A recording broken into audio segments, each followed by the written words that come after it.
কাল থেকে তোমাকে একা দেখছি। তোমার বাবা মা আসে না তোমার সঙ্গে দেখা করতে? আমার বাবা মা নেই তো।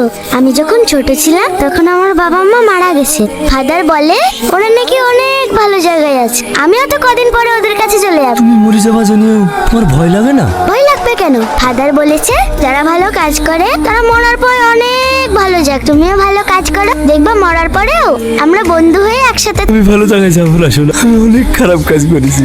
এরকম বলতে নেই আঙ্কেল। মন থেকে সরি বললেই সবাই তোমাকে ক্ষমা করে দেবে। কি হলো আঙ্কেল, তুমি কাঁদছো কেন? ও কিছু না, ইঞ্জেকশন দিয়েছি তো তাই একটু ব্যথা করছে। চকলেট দিও না? ইস, আমি তো ভুলেই গেছি। এই নাও।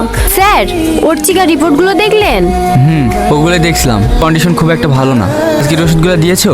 হ্যাঁ স্যার। কাল একটা কেমো দেওয়ার ব্যবস্থা করো, আমি সাইন করে দিচ্ছি। ঠিক আছে স্যার। তুমি কবে আসবে মা? ঠিক আছে মা, তুমি তাড়াতাড়ি এসো। তোমাদেরকে ছাড়া আমার একদম ভালো লাগবে। থ্যাংক ইউ মা। উচিকা উচিকা